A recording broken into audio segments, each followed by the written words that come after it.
बिस्मिल्लाहिर्रहमानिर्रहीम।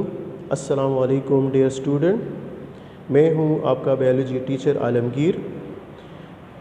Biology class 9th में unit number 4 cells and tissues में हम टॉपिक आज डिस्कस करेंगे emergence of the cell theory. Dear student, आप लोग के बायोलॉजी बुक में पेज नंबर 65 पर ये टॉपिक मौजूद हैं, emergence of the cell theory. तो आप लोग अपने बायोलॉजी बुक्स ओपन करें, पेज नंबर 65, और अपने हाथ में पेंसिल ले लें और जो भी डिफ़िकल्ट वर्ड हैं आप इसको अच्छी तरह अंडरलाइन करेंगे। So we are discuss emergence of the cell theory. First, emergence का मतलब क्या है? What is mean by the emergence? Emergence mean के किसी चीज़ का ज़ाहिर होना, उसका नमूदार होना, या आप कह सकते हो कि इसका इब्तिदा होना या उसकी शुरुआत होना। सिंपल इज़ दैट कि सेल थ्योरी की जो इब्तिदा है या सेल थ्योरी किस तरह बनी, किस तरह डेवलप हुई, तो आज के टॉपिक में ये हम पढ़ेंगे। Cell theory is a theory about the cell.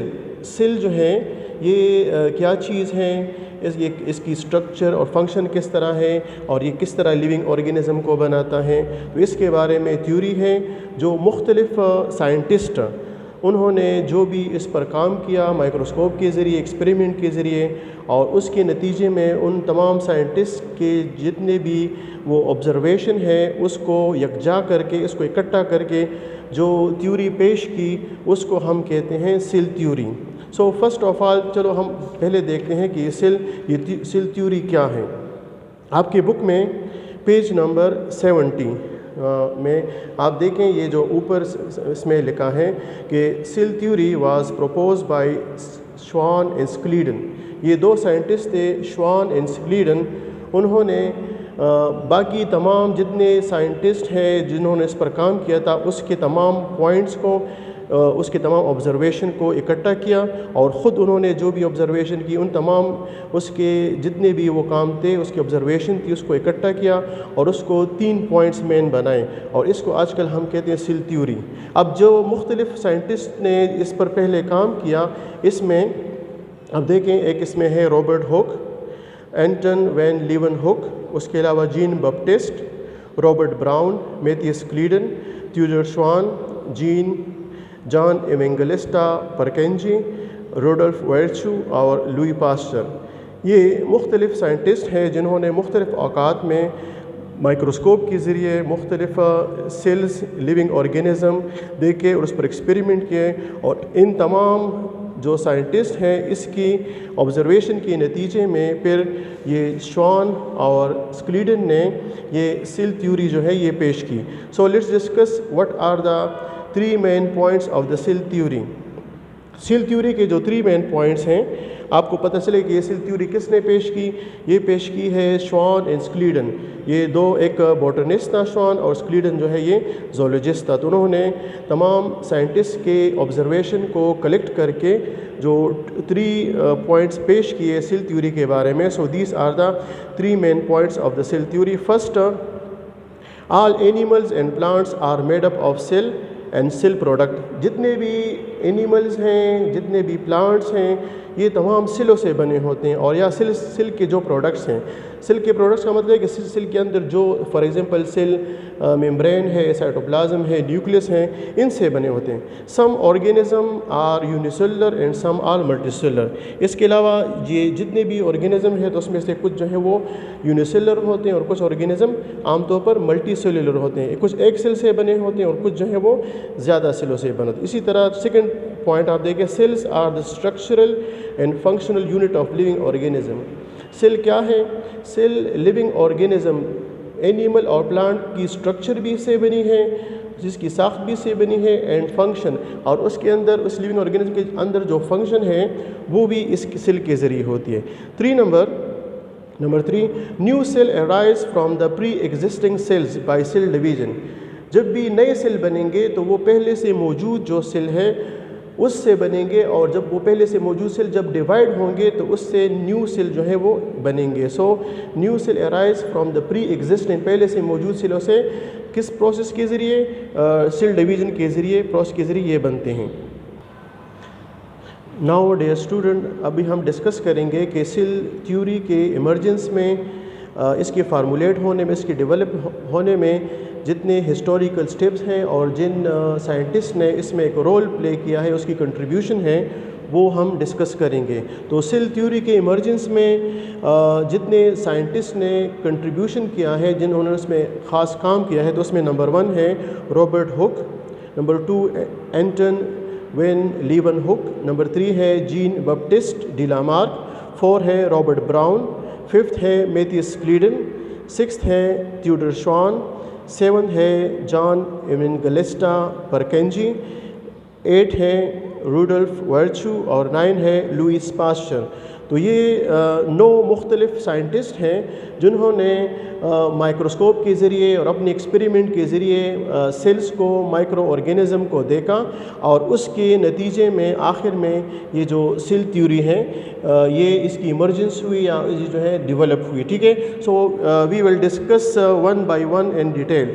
अब हम बुक में हर साइंटिस्ट के बारे में पढ़ेंगे कि उसने सेल थ्योरी की इमर्जेंस में किस तरह उन्होंने इसमें एक रोल प्ले किया है, उसकी क्या कंट्रीब्यूशन है। तो फर्स्ट इसमें हम देख सकते हैं कि first is the Robert Hooke. Robert Hooke an English scientist, वो एक अंग्रेज़ साइंसदान था। Was the first person to observe cell with the small microscope. उसने अपना एक स्मॉल माइक्रोस्कोप, एक छोटा सा माइक्रोस्कोप बनाया था और उसके ज़रिए उन्होंने सेल्स जो हैं वो देख लिए, उन्होंने सेल को डिस्कवर कर लिया। He was able to magnify thin slices of cork 30 times। उसने कॉर्क का मतलब है कि ये जो प्लांट्स के जो होते हैं बार्क या छाल, उसको ले लिया और उसके जो है वो 3 स्लाइस या उसके जो पीसेस ले लिए और उसको माइक्रोस्कोप की नीचे उन्होंने ऑब्जर्वेशन की और उसकी जो इमेज है उसको इंक्रीज़ किया 30 टाइम्स। मैग्नीफाइड का मतलब ये है कि to increase the image of an object, किसी ऑब्जेक्ट के इमेज को इंक्रीज़ करने को हम कहते हैं मैग्नीफिकेशन। तो उसने क्या किया कि उसने जो कॉर्क या जो प्लांट के छाल है उसका स्लाइस लेके, उसके बारीक पीसेस लेके उसको 30 टाइम्स उसको इंक्रीज़ किया and was able to see individual cork cell. तो उसने उस कॉर्क के अंदर, उस छाल के अंदर इंडिविजुअल सेल उन्होंने देख लिए, उसने उसको फाइंड आउट कर लिए। तो सो वी कैन से कि he was the first person to observe the cell. So Robert Hooke observe cell. अब इस आपके बुक में भी ये डायग्राम है, अगर आप देख सकते हो कि ये these are the diagram of the Robert Hooke observation of cork under microscope. उसने माइक्रोस्कोप के नीचे जो कॉर्क की ऑब्जर्वेशन की और उसने देखा कॉर्क, असल में हमने पहले कहा कि ये जो है प्लांट के बार्क होते हैं। ये आप देख सकते हो, ये रॉबर्ट हुक का माइक्रोस्कोप है और ये रॉबर्ट हुक है। तो इस तरह Robert Hooke was the first person to see individual cell. ठीक है, और उसने जब ये सेल देख के तो उसको ये लगा कि ये cells are the empty chamber, ये सेल्स जो है अंदर से खाली हैं। ठीक है, नंबर 2 साइंटिस्ट जिसका नाम था एंटन वेन लीवनहुक, दूसरा साइंटिस्ट लीवनहुक था और वो जो है एक डच साइंटिस्ट था। डच साइंटिस्ट मीन कि वो नीदरलैंड या हॉलैंड का रहने वाला था। He made a much more powerful microscope. अब उसने जो माइक्रोस्कोप बनाया तो वो उससे थोड़ा सा ज़्यादा पावरफुल था और उसकी पावरफुल मतलब ये कि उसकी जो मैग्नीफिकेशन पावर थी, जो इमेज को इंक्रीज़ करने की पावर थी, वो ज़्यादा थी। ठीक है, तो उसने क्या किया, उसने ही मैग्नीफाई पॉन्ड वाटर 300 टाइम्स। उसने जोहर तालाब वग़ैरह का पानी लिया और उसके पानी को उसके जो इमेज है उसको 300 टाइम 300 गुना उसके अक्स को, उसके इमेज को इंक्रीज़ किया एंड सा tiny unicellular creature in it. और उसने इस पानी के अंदर यूनिसेलुलर जो एक सेल से बने जो क्रिएचर है उन्होंने इसमें देख लिए और he called this creature is animalcules. क्या किया उसने, उसका नाम दिया इस क्रिएचर को, इस लिविंग ऑर्गेनिज्म को उसने नाम दिया एनिमिक्यूल्स। सो एनिमिक्यूल्स जो है ये एक जो टर्म है, इट वाज कॉइंड बाय लीवनहुक। लीवनहुक ने ये टर्म इंट्रोड्यूस करा एनिमिक्यूल्स एंड ये एनिमिक्यूल असल में उसने जो पानी के अंदर यूनिसेलुलर माइक्रो ऑर्गेनिज्म दे के उसने उसको नाम ये दिया। He was the first person to observe the unicellular organism. तो इस तरह ये हम कह सकते हैं کہ لیون ہک جو ہے یہ پہلا شخص تھا جس نے لیونگ آرگینزم کو آبزرو کیا. سو دس از یہ سینٹینس جو ہے آپ کے MCQ کے لیے ہو سکتا ہے کہ بھئی he was the first person to see the unicellular organism. So you can say کہ بھئی Leeuwenhoek was the first person to see the unicellular organism. Clear? Next scientist ہے, اس کا نام ہے جین بپٹسٹ ڈی لامارک. 1809 میں یہ ایک فرینچ سائنٹسٹ ہیں. He also observed cell when he examined the parts of the animal and plant under microscope. Jean Baptiste نے plant اور اینیمل کے مختلف حصے مائکروسکوپ کے نیچے آبزرویشن کی, اور اس آبزرویشن کے نتیجے میں اس کو پتہ چلا کہ پلانٹ اور اینیمل کے پارٹس جو ہیں یہ بھی سیلوں سے بنے ہوتے ہیں. سو ہی کنکلوڈ, اس نے یہ نتیجہ اخذ کیا that all living organism are of cellular tissue. جتنے بھی لیونگ آرگینزم ہیں اصل میں یہ سیل سے بنتے ہیں, اور سیل مل کر آپ کو پتہ ہے کہ یہ جو ہے یہ ٹیشو بناتے ہیں. So all organism are made up of cellular tissue. پھر اس کے بعد ایک اور سائنٹسٹ جس کا نام تھا Robert brown. In 1831 a British scientist تھا Robert brown. He described nucleus as the characteristic spherical body in the plant. اس نے پلانٹ کے باڈی کو, پلانٹ کے پارٹس جو ہیں اسپیشلی اس نے اونین کا ایپیڈرمس انہوں نے انڈر مائکروسکوپ اسٹڈی کی, اور اس میں دیکھا کہ اس کے اندر ایک راؤنڈ سا اسٹرکچر موجود ہے جو اصل میں نیوکلس تھا. سو وی کین سے کہ یہ جو رابرٹ براؤن تھا he was the first person to discover nucleus in the plant cell. یہاں پر یہ آپ اسٹوڈنٹ آپ یہ دیکھ سکتے ہو رابرٹ براؤن, یہ اصل میں اگر آپ دیکھیں یہ اس کے مائکروسکوپ کی جو ہے وہ امیج ہے, جس میں ایک سیل کے اندر, اور موسٹ پروبلی یہ اونین سیل ہے, اس کے اندر نیوکلس جو ہے وہ نظر آ رہا ہے. تو so Robert Brown was the first person to discover nucleus in the plant cell. Clear? اس طرح یہ رابرٹ براؤن جو ہے اس نے یہ کہا کہ یہ سیل جو ہے یہ اصل میں ایمٹی نہیں ہوتے. اس سے پہلے اس نے رابرٹ ہک نے جو کارک سیلز جو ہے وہ ڈسکور کیے تھے تو اس کو یہ لگا کہ یہ اندر سے ایمٹی ہے, مگر رابرٹ براؤن نے پھر یہ ڈسکرائب کیا کہ یہ سیل ایمٹی چیمبر نہیں ہے بلکہ اس کے اندر کچھ چیزیں موجود ہیں. ٹھیک ہے, اور وہ اصل میں نیوکلس تھا. پھر اس کے بعد ایک اور سائنٹسٹ جس کا نام تھا, جرمن باٹنسٹ ہے جس کا نام تھا Matthias Schleiden. He claim that all plants were made up of cell. Matthias Schleiden نے یہ دعویٰ کیا, اس نے اپنی اسٹڈی کی بنیاد پر یہ دعویٰ کیا کہ تمام پلانٹ کے جو سیل ہیں وہ اصل میں بنے ہوتے ہیں کس چیز سے, تمام پلانٹ جو ہے وہ سیلوں سے بنے ہوتے ہیں. This was supported by German zoologist Theodor Schwann. اس کے بعد ایک اور سائنٹسٹ جس کا نام تھا تھیوڈر شوان, اس نے 1839 میں اس نے اینیمل کے باڈی کو اسٹڈی کر کے, اور اس نے یہ بات ثابت کی کہ جو اینیملز ہے, جو جانور ہیں, اس کے اندر بھی اس کی باڈی بھی سیلوں سے بنی ہوتی ہیں. ٹھیک ہے. This Schleiden and Schwann propose that all living organism are made of cell. It was the first statement of the cell theory. ٹھیک ہے. پھر کیا ہوا کہ سکلیڈن اور شوان نے پھر یہ بات اخذ کی کہ جتنے بھی لیونگ آرگینزم ہیں یہ تمام سیل سے بنے ہوتے ہیں. اور آپ کو پتہ ہے یہ ہم نے ابھی سیل تھیوری کے فرسٹ پوائنٹ میں ہم نے یہ پڑھا کہ all organism is made up of cell. یہاں پر آپ دیکھ سکتے ہو کہ ہم نے جو سیل تھیوری ہے اس کے فرسٹ پوائنٹ میں کہ all animals and plants are made up of cell.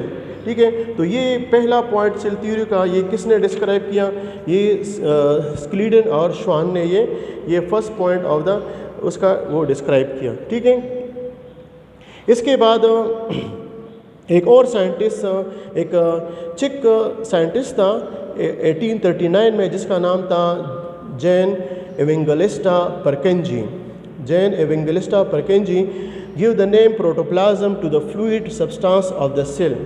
Cell کے اندر یہ جو سائٹوپلازم ہے یا فلوئڈ سبسٹانس ہے اس نے اس کو نام دیا پروٹوپلازم. سو پروٹوپلازم کا لفظ جو ہے یہ کس نے انٹروڈیوس کرایا, یہ جان ایونگلسٹا پرکنجی نے یہ انٹروڈیوس کرایا ہے.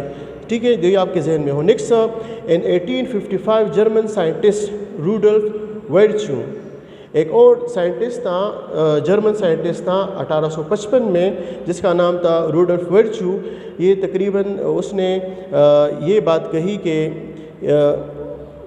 تمام جتنے بھی سیل ہیں وہ پہلے سے موجود سیلوں سے ہی پیدا ہوتے ہیں، ٹھیک ہے، کہ جو سیل پہلے سے موجود ہیں اس سے اور سیل ارائز ہوتے ہیں. So every cell comes from the cell. اور ورچو نے اپنے الفاظ میں جو چیکو سلواکی اس لینگویج میں اس نے کہا کہ اومنی سیلولا از اے سیلولا. یہ اصل میں چیک اس کا تھا نا، اس کے زبان میں تھا، تو انہوں نے اس کو کہا بھائی every cell comes from the cell. پھر اس کے بعد ایک اور سائنٹسٹ ان 1962 فرینچ سائنٹسٹ تھا جس کا نام تھا لوئی پاسچر. انہوں نے جو ایونگیلسٹا کی جو بات تھی کہ بھائی یہ جو روڈولف ورچو کی بات تھی کہ every cell come from the cell, اس بات کو انہوں نے ایکسپیریمنٹلی پروف کیا، اور انہوں نے مائکرو آرگینزم پر اسپیشلی بیکٹیریا پر ایکسپیریمنٹ کیے، اور اس ایکسپیریمنٹ سے اس نے یہ بات پروف کی کہ every cell come from the cell, کہ سیل جو ہے وہ پہلے سے موجود سیلوں سے ہی بنتے ہیں. کیونکہ اس سائنٹسٹ نے یہ جو لوئی پاسچر ہیں اس نے بیکٹیریا پر ایکسپیریمنٹ کیا، اور انہوں نے پہلے سے موجود بیکٹیریا سے نیو بیکٹیریا جو ہے وہ رائز کیے. سو وی کین سے کہ بھائی every cell come from the cell, it was experimentally proof by the Louis Pasteur. تو اس طرح ہم یہ کہہ سکتے ہیں کہ یہ جو پہلی مرتبہ جو رابرٹ ہوک نے 1665 میں سیل آبزرو کیا ان دا کارک پلانٹ میں، تو اس کے بعد تقریباً یہاں سے لے کر لوئی پاسچر تک اس ہسٹری میں تقریباً 200 سال لگے. اور ان تمام آبزرویشن کو اکٹھا کر کے، ان تمام سائنٹسٹ کی آبزرویشن کو اکٹھا کر کے پھر سکلیڈن اور شوان نے جو ہے یہ سیل تھیوری پروپوزڈ کی. اور اس تھیوری کے آپ کو پتہ ہے کہ 3 مین پوائنٹس ہیں جو تمام جتنے بھی سائنٹسٹ ابھی ہم نے ڈسکس کیے، ان تمام سائنٹسٹ کی آبزرویشن، اس کی مائکروسکوپک آبزرویشن کی بنیاد پر انہوں نے یہ تمام پوائنٹس جو ہے وہ اکٹھا کر کے وہ سب رکھ دیے. ٹھیک ہے اسٹوڈنٹ؟ اوکے اسٹوڈنٹ، یہ جو آپ نے جتنے بھی یہ چیزیں ڈسکس کی آپ لوگ اپنے بک میں اس کو اچھی طرح ریڈ کریں گے، اور یہاں سے آپ اس کی پھر لرننگ کریں. پھر نیکسٹ ٹاپک انشاءاللہ ہم پھر نیکسٹ ڈے ڈسکس کریں. Thank you.